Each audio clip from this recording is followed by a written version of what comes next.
Hello there, tide travellers. Now, I'm so sorry for my lack of videos. I've just got so much going on. So what we're going to do is whiz through this exhibition video from months ago because we're about to head into another month of hands-on history exhibitions and events, which of course I'll be filming and sharing on here. So let's get cracking with our exhibition from Fulham Pier, the opening of Fulham Pier way back in, I think it was June. Let's go. So first up, we've got Jack and Steve, father and son mudlark duo, and what's on their table today? Some gorgeous pot shards as ever. I think we're just having a cursory glance here. Look at those bottles. Oh, and this, I was so taken with this. Perry & Co. Steel Pen Makers. Lovely bit of advertising there for Perry & Co. In the form of a penknife. So you see I'm lingering on that because I'm coveting it, quite obviously. Some other bits and bobs, really nice articles here, and look at that hairpin, and gosh, it's really nice watching this back so I can be reminded of these fantastic finds. My goodness me, look at that needle case holder, I think up there. It looks like a needle case holder. And what else was I looking at?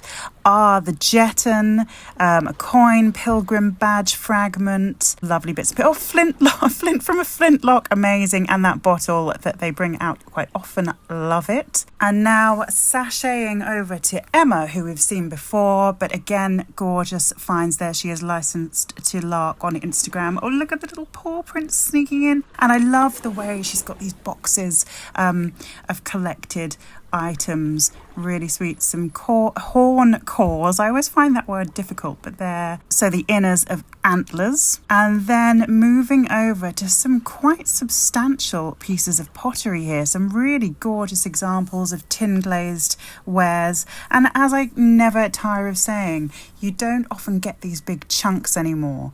And then again, all her beads there, and lovely marbles and other bits. Some bone finds. Why am I focusing on the marbles? Not sure. Oh, some pieces of slag glass, very collectible actually. I think more so in America. And then, just another view, an upside down view of this box here with her little money box knops. I knew I'd have to focus in on the bone finds. So some button forms, knife handles, I think, some waist offcuts, button waist, I think, and then obviously lice combs. Okay, where are we going now? To Lukasz. Loved this display of lead toys, was really taken with this like huge conglomeration of lead toys. And in the middle, sitting there in the middle, I'll give you a little guess of what that is before I reveal the answer. Any guesses? Okay, so pause the video because I'm about to tell you this is a fragment of woolly mammoth tooth. There you go, folks. I think I'm going to have a couple of words with Lukasz here, so let's see if you can hear it. That's a great... Is that a mancula? Yeah, that's Thomas Becket. That's huge! So that one, and this is badge, Thomas Becket, pilgrim badge. Yeah. Fantastic devotional artifacts there found by Lukasz. And now on to something else I know you all love.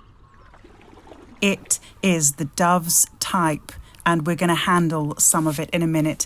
Lukasz has donated around 50 pieces of this to the Museum of London, but he's also recovered around 500 pieces from the Thames. So let's get our hands on some dove's type right now. You want me to open it so you can handle it? Oh yeah, thank you. Wow, so can I take a... Yeah. Find a letter. What letter do you find? I think it's a B. It's a W. Wow.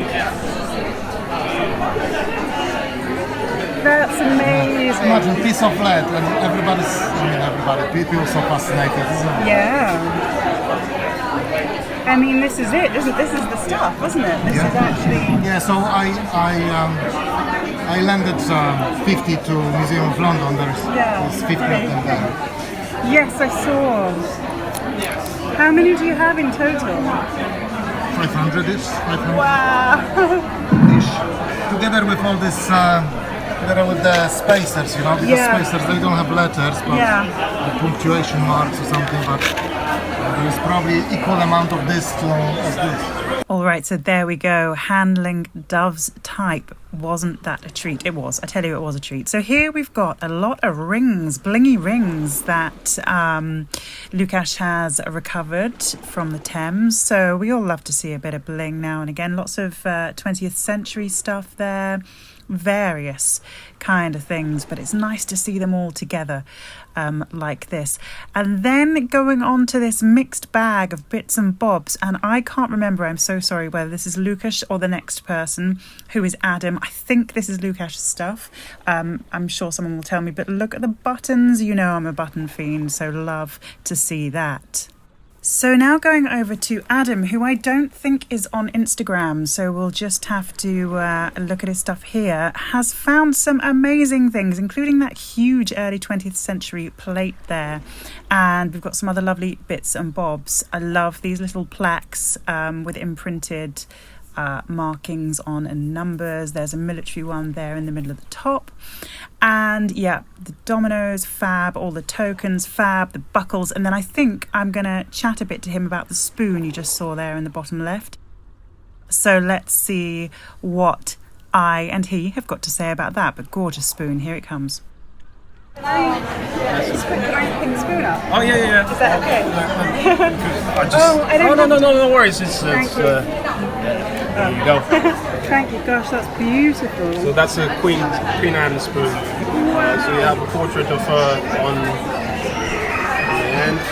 What is missing, there would have been a little crown. Finion. But it's nearly intact. And on the other side we have some floral design. Hey guys. Wow. So that's, I think it was exactly 1702. Yeah. That's amazing.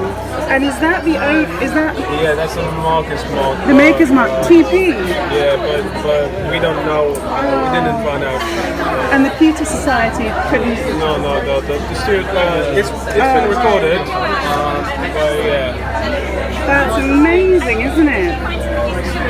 I love it. Oh, I love Queen Anne. Now we've got some other lovely bits and bobs, some leaden lovelies as I like to call them. Look at that tiny horse next to the other horse, the mounted person on the horse, and the clock face, obviously. I'm a sucker for these 18th century toys. The one on the left there, maybe the one on the right's a bit later in date, 18th, 19th. And then we've got a bit more chat with Adam about this plate just out of shot there, so let's listen in. Like big surprise, obviously the plate was covered in mud and dark. A range of, I would say, I saw first think Okay, well, Adam was cut short there. I don't know what I did, but didn't capture the rest of the story. Basically, he found the plate covered in mud, cleaned it, and this very Egyptomania feel of an early 20th century design was coming out, staring back at him. So that is the end of the story. Here is Sam Megasteg with loads of lovely, brilliantly organised bits and pieces, each a perfect artwork in themselves. So you may want to pause at some point to have a closer look at some of these items, because there is just so much.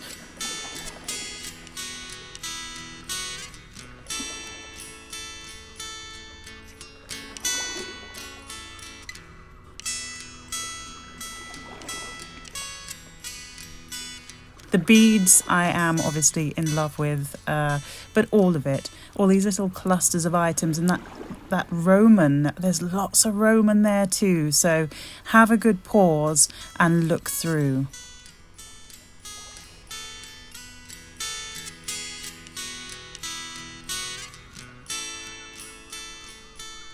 All right, I hope you did some pausing there, because there are so many things to look at in Sam's collection. It's fantastic. Now, coming up, we've got Lesley. And Lesley, I don't know if you've heard, you may have found a very special artefact this year. So let's take a look at what that is. But it is a treat for the eyes, I can tell you. That's amazing. It's not pinned in with a pin, is it? It is. With the actual pin? With a pin. With a pin, not its not actual the pin. Oh, I can see. Yeah, I can see the pin. Wow. Isn't that amazing? Yeah, we'll take it off. Oh yeah. You don't have to. It's okay. It's fine. And then turn it over. Still got the pin on the back as well. That's unbelievable. My goodness. Yeah, I mean, obviously, like as soon as you found this, my phone was going. Bing, bing, bing. And a week before that, I just found another pilgrim badge. Oh, no. But it's Our Lady of Willesden. Oh yeah, quite a common one, much more common. Okay, what did you make of that then, folks? Amazing, complete pilgrim's badge found by Lesley, and then we've got that partial. Or almost complete Our Lady of Willesden. And I shared one like that found by Flora in the last exhibition video I did. So anyway, we've got some more bits and pieces here, including this tiny shoe sole. Oh my goodness, with its little nails still intact there. So this is all Lesley stuff. Oh look, hand for scale. There you go, the old classic hand for scale. And I think we're going to move on next to Sean. So it's Sean Clark Mudlark here. He, of the many tokens, he finds a lot of tokens and a lot of dye. I think we're going to listen in a minute to his latest found token. He's going to be telling us about that and also an interesting dice related thing. So here we go. Oh, Sean. Oh, Sean. So it's Sugarloaf. Yeah. Robert Fowler. And he lived in Grub Street, which doesn't exist anymore. It's up by Cripplegate. Right. And that was just sitting here in the sun. Lovely. So the magic touch, you just walked down. Lorraine just shook her head. Okay, so the reference to Lorraine shaking her head is the fact that Sean just walks onto the foreshore and manages to yoink, there it is, another token for me. He does the same thing with dye. He's found so many of them, I think 25 or 27 or more even now at the last count, and everybody knows him as the Dice Man now. So he was recently given this interesting find here, found by someone else. If you want to know who the finder is, go to Sean's Instagram page. But anyway, let's listen in again. 8 months later, he messaged me and said it belongs with your collection. So I said, when I post it, I will credit him, which I did. But it's beautiful. Yeah. So you're saying it's a practice dot, like it's going to be a waste from a dice. They would have squared it off, started cutting the dice, and got as far as they can't do anymore. And it lines up. Literally, I found it. Oh my god, I nearly died. I'm telling you. Wow. So they would just cut. Yeah. So there we go. That was a waster from Bone Dye Manufacturing, and it was given to Sean. You could just hear Lesley in the background there telling her story of finding the pilgrim badge and just saying, oh my god, I nearly died. You could hear her in the background. Right, so here we're on to Clare, Lady Mudlark, and again we've got another lovely box arrangement. Ooh, nice jeton there in the middle of the screen. Again, you might want to pause to look at anything in particular. There's a few tokens, and I can't really see, I have trouble focusing on this. Some hammered coins and other lovely bits and pieces here. I know we're going to go on and look at some of her non-coin related stuff in just a moment, but yeah, pause for those. And then over here, a lovely pin cushion and some marbles. Nice Bartman necks there in fragments. Nice other pin cushion and buttons. I'm oh gosh, and look at that tiny pipe she's got. Not that one, the other one that I was looking at. Anyway, I've moved on, obviously. There's a bit of my forehead and my phone reflected in the glass there. So she's got some money pot knops, some nice glass prunts there, some good shell stuff. But this is what I was waiting for. Love this. Kewpie perfume bottle. So Kewpie dolls I'm a bit of a sucker for, actually. And this is a little screw top lid perfume bottle. And I can imagine this held something quite sweet and sharp at the same time, kind of perfume, like perfumes of my childhood. I don't know how to explain that any better, but All right, there we go. That's a lovely thing. We've got Christina. Christina, who has some fantastic pipes. So again, pause if you'd like, some nice armorials in there. The cricket ball and bat is a favourite of mine, and take note because we've got another cricket related find coming up. I'm a cricket fan, so if there are any others like me out there, you'll enjoy seeing a thing that's coming up soon. So this scrolly thing, I think Christina's latest find that I was focusing on, I'm guessing is probably early 20th, maybe it's 19th. Here we're just discussing that it looked like it was a placard that was held on a wall or something like that. There's a space there for a central fastener. And they're lovely bone toothbrushes, another cosmetic brush there. And going on to it's a very sweet piece of Delftware. I like that, how she's found the comparison piece. Christina always has excellent displays, going on from strength to strength. Now, moving on to Kasia. Little did I know that Kasia is also an artist. So there are some of her lovely landscapes of the Thames there. And then what have we got here? Cauldron parts, always a big fan. A good shoe there. Yeah, if I just move the camera, come on Marie, you can do it. Let's have a look at that shoe. Well, I think we're sticking with the cauldron. Oh my goodness me, and the cannonballs that she's got, they're excellent. I love that she puts these googly eyes on things as well. I don't think I've mentioned that before. But yeah, cauldron parts here, and they're kind of, I've got one, as I'm sure I've gone on about in many videos, and mine dates from the late medieval period, but they do run up to the 19th, so they're quite hard to date sometimes. Right, now I've gone to the shoes. I love that shoe she's reconstructed there with the string laces and some patterns, shoe patterns, very nice. Okay, moving on again. Oh, it's Jason coming up. Now, poor old Jason, I often neglect him in these show videos because it's Jason, Monica and I who run the exhibitions. I often focus on other mudlarks, but Jason has some amazing finds here, like that mould there for casting lead tokens. Look, there I go. Clever old me focusing in, knowing that that's what I talk about in the future. Yeah, love that. That is a dream find, honestly. He's got these cases filled with amazing finds. Look, there you go.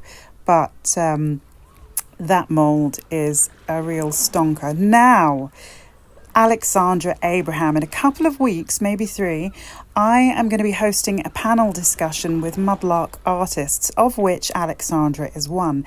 And here are some of her creations. They are ingenious, gorgeous decorative items that are intended for wearing. And she is one of the holders of a creative mudlarking permit. So she is officially allowed to recover, make and sell artworks from finds from foreshore. So yeah, here they are. So big shout out to Alexandra. You can find her on Instagram. I put her link up there. But look at these chunky pendants. I love these. And everything golden you see, she is using gold leaf to create that effect. So yeah, lots of bony stuff. I don't know if I've got showing any here. Oh, there's one. There's a bony creature with a golden eye. And yeah, obviously lots of pipes and pot shards.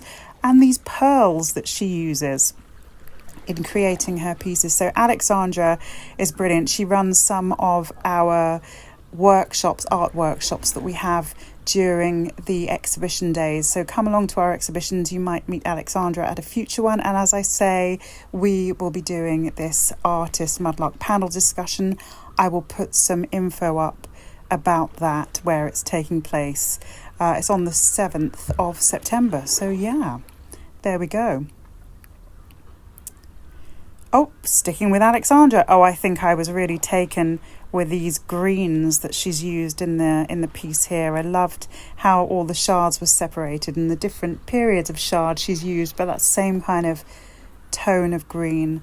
And oh, here comes the bony glass. No, I think that's a stone with gold leaf and then a bone. It looks like a little creature, a little sea creature or a sea dragon. And there you go. Oh, she's got her tag on there, Alexandra Abraham's. Lovely stuff. The patina on that bone is gorgeous. It's so beautifully worn.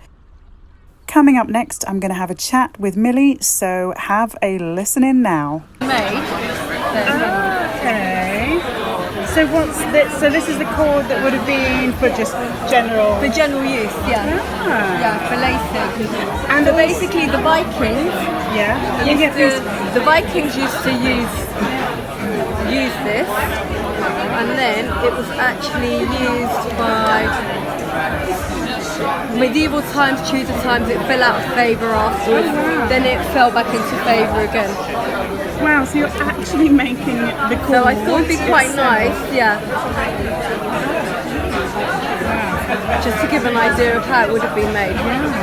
But I think the majority of people just pull them around and do it quite quickly. Because you can actually just do it on a fork. Yeah, you could do it on one of those. Okay, that's one of two from fork. Yeah, it's exactly the same. It's the same shape really, isn't it? Yeah, you just want the shape and then you just work around it.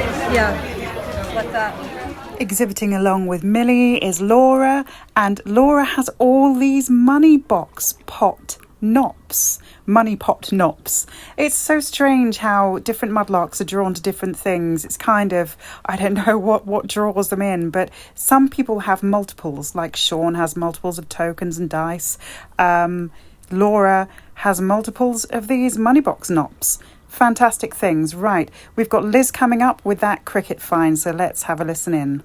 And it's when the Victorians were the first to start doing sporting memorabilia. So cricket was the big thing. And it was like a labourer's belt buckle, but it was something cheap that everybody could afford a little souvenir. And it would have been probably silver gilt covered, so it would have been shiny gold and silver, really fancy bit of bling. Can I? Yes, there you go. Oh, it's so cool. Wow. Found that at Putney, just across the river, just lying on the gravel. Wow, that is so cool. And I love this. It's got this very Victorian Greek key pattern, hasn't it? And lots of them have been found in Australian gold mines as well. Which that is makes sense. sense. We think the Oz and Aussies in cricket and men working, labouring down the gold mines. That would have been something. You go into one of those, those kind of stalls they've got in the outback where you buy everything, and they buy those there. Yeah, I see. So detectorists find loads. That's still intact. Yes, yeah. Man, this is so cool. I absolutely love it. I'm going to the cricket later today, so I'm going to take a photo. I'll show everyone there. That is super cool. And everything else I've got here has been found locally in Fulham and Putney, apart from these pins. So it's all kind of local. So this is all very local to where we are. Yeah. Oh, fantastic. I was so excited about that. It was lovely. And I don't find many metal things here, so when I found that, I was like, this is the extent of the coins that I find, because I don't detect like Tobias. And it's all underneath the gravel here, because it's a bit more built up. Yeah, I'm not really a West No. Not so much sometimes.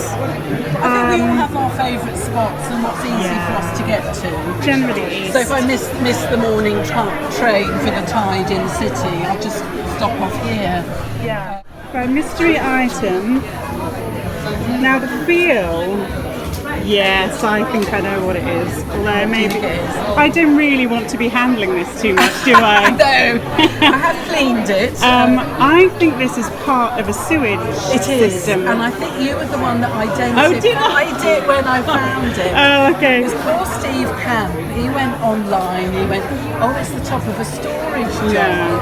And I was like, that's really weird because it is so heavy. Oh no, look at that bit there. I know, that icky bit is. I know. I have sterilised and scrubbed. Oh, it's fine. But it's just so beautifully made. It's probably made at Dalton in London. I think absolutely it will be Dalton.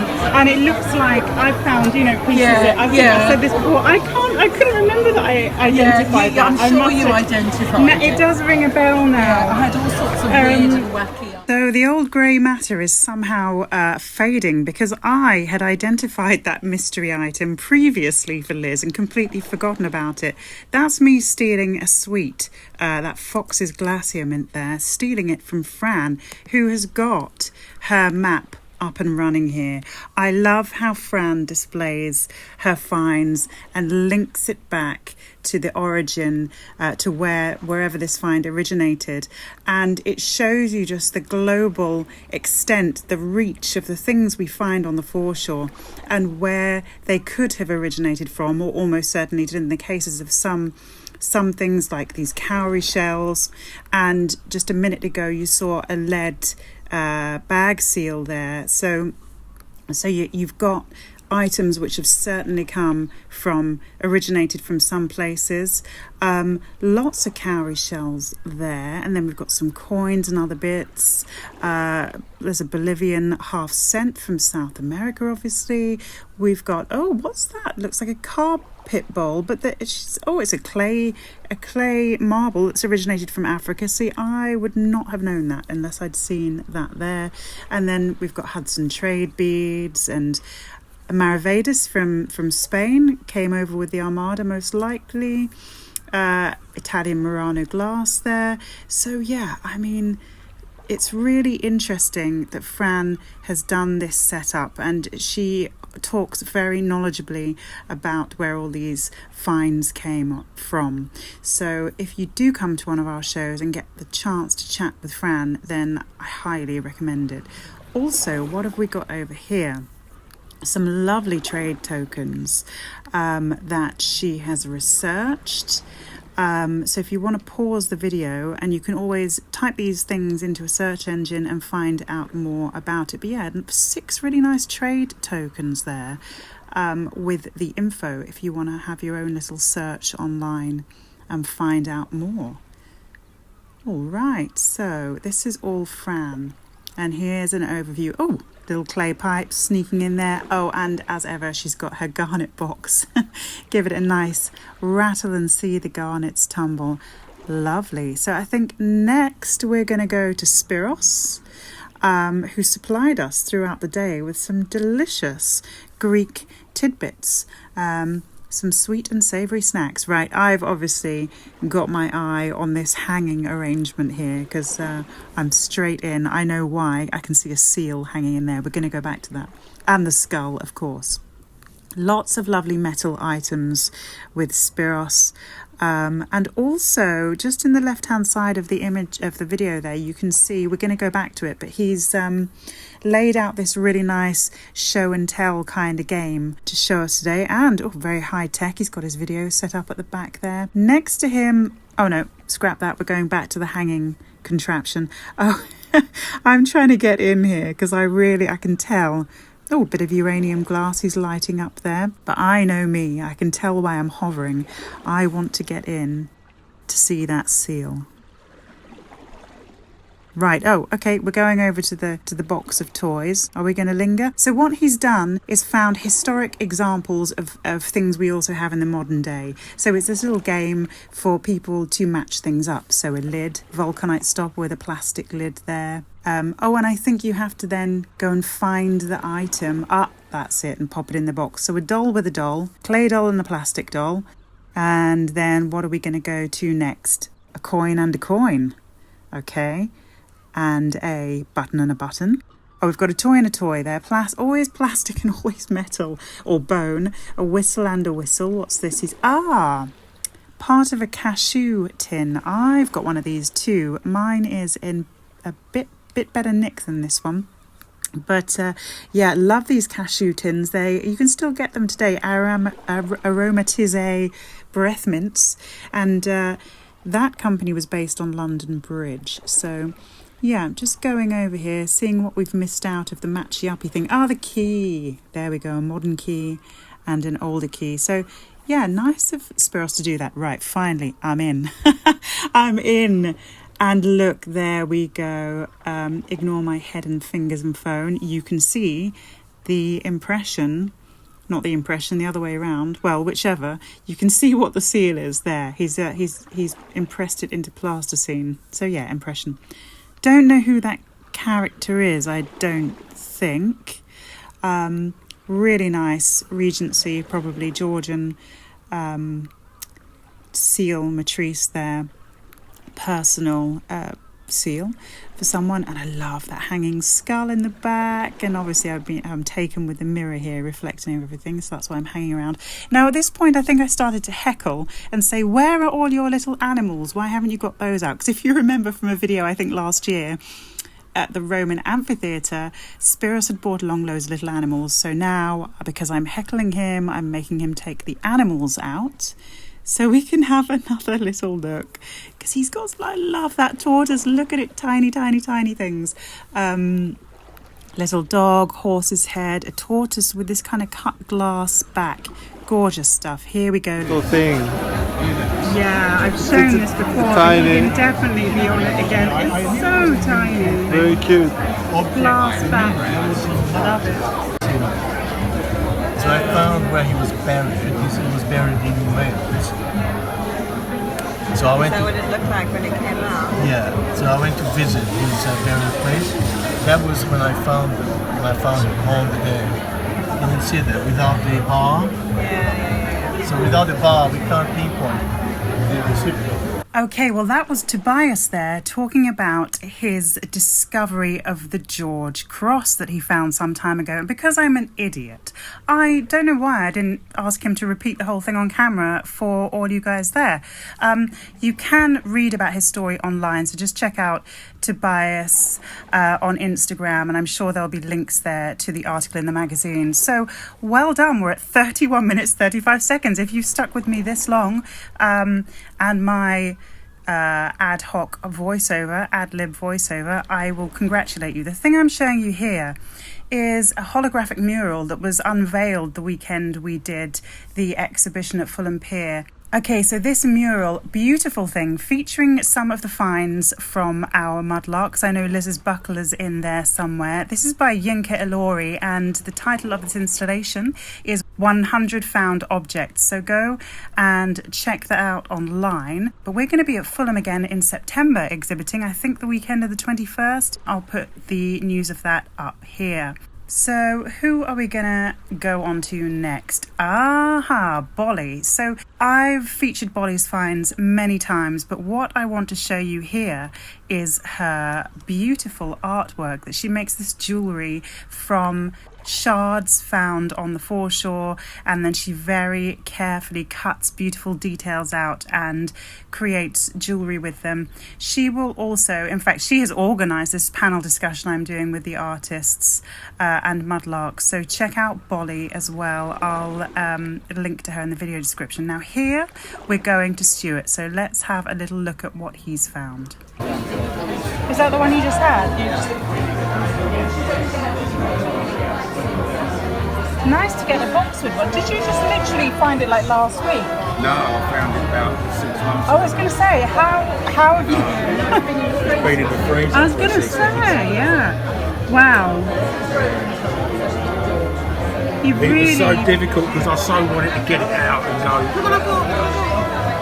But I didn't want to do it in case the conservation bit didn't work. Yeah, no, you've really done it well, haven't you? I got lucky a little bit, I think. With it being so intact, Yeah. Because it is, but still really hard thing to preserve.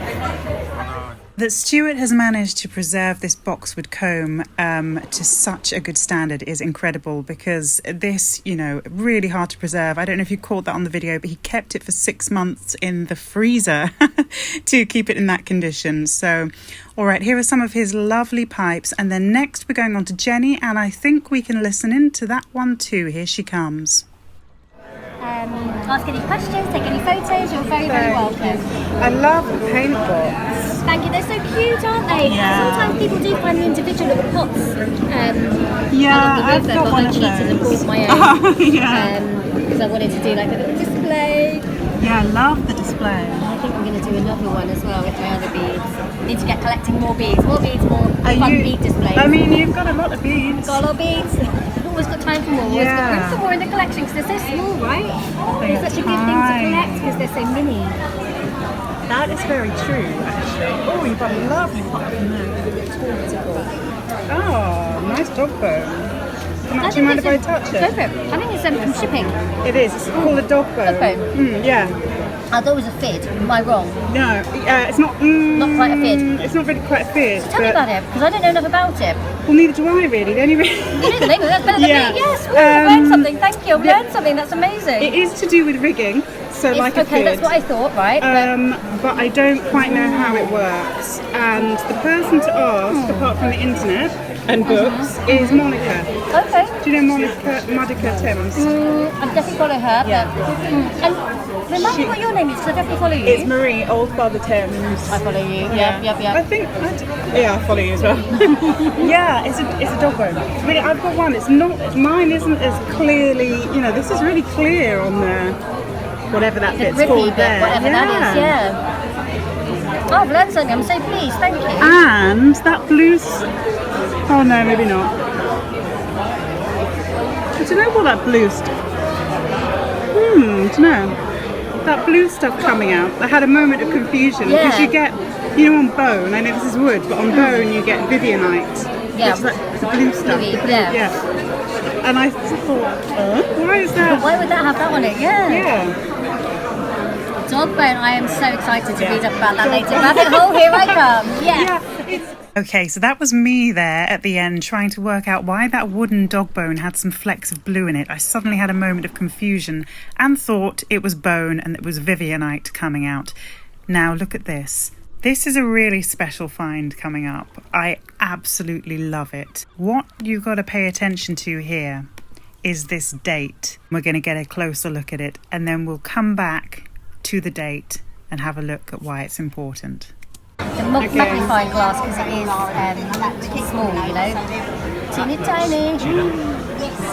That is amazing. Can we take it out? Yeah, go for it, handle it. It's my favourite find. And it's today's the day, that RI, a lady who I've not been able to find, passed away and her husband sort of put these rings together to commemorate her life. Today is the day. Oh, I love the not stuff. been able to find her. She's too hard to find. Yeah, Eyes only again. Eyes only. I was scrabbling around looking for these, and I found that. And I found 4 more of these as well, so I was really happy. Next time I see those nails, I'm going to be scrapping. Exactly. That's amazing. So that's my favourite. Okay, so while we were exhibiting on the 21st of June, the same date that the lady of the ring, and her initials are RI wife, died on the 21st of June 1716, so OB means obit, so died. We were exhibiting the same day. Now, Jenny didn't realise, none of us realised until another person who was visiting came up and said, oh my goodness, look, the dates are the same. How's that for a bit of kismet? Anyway, a memento mori ring, a mourning ring, is probably my number one find to discover on the Thames. But what an amazing ring. Okay, now we're going to our last person. That is Lisa. Now, Lisa has some really gorgeous finds in here. There's so much she's got. It's the first time this time that I'd met Lisa and Jenny, so it's really nice to feature them in this video, exhibiting side by side there. Right, so first up we've got this Doggett plaque. So obviously there's Doggett's coat and badge, the race of the waterman and lighterman, and as you know, Hands on History have a lot to do with Waterman's Hall. We exhibit there, so nice to see that Doggett's badge there. Lovely bottle seal, some other bits. Oh god, there you can see me filming myself again in the glass and the reflection. Lots of coins and bits and bobs, but there was so much here. Like with Jenny, I didn't notice the ring, the mourning ring, until the last minute, and with Lisa here, I didn't notice a couple of her finds because there's so much, and these really amazing bits I somehow missed. And then both of them, Jenny said, oh, have you seen my ring? And then Lisa said, have you seen? And then so we're going to come up to it in a minute. I'm obviously still just stuck on the bits and bobs here. Some nice wear there. That is really nice, that slipwear. Love to see it. Often confused with Metropolitan slipwear, but yeah, that's wearer. Some beads and some lovely Westerwold there. Coming up, look, if I could just, there you go, Marie, you finally clocked it. In here is a little gem seal matrice.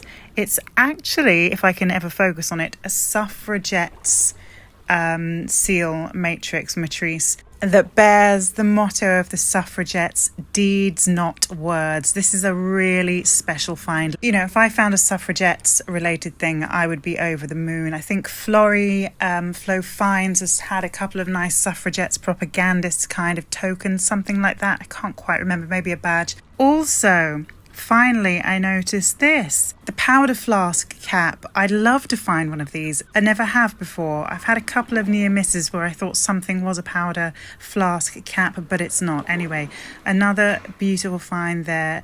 There's a bit of info if you want to pause, made between 1500 and 1700, possibly from the English Civil War. Now, what we're going to finish up with is this lovely little domino. It's a strange one. It's a wooden one, actually, and it looks kind of homemade, and it looks kind of like pressed as well.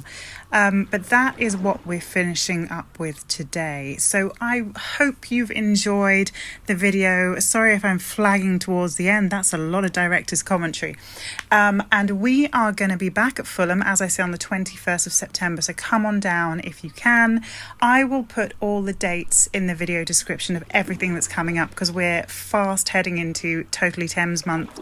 We have got loads going on. So check that out.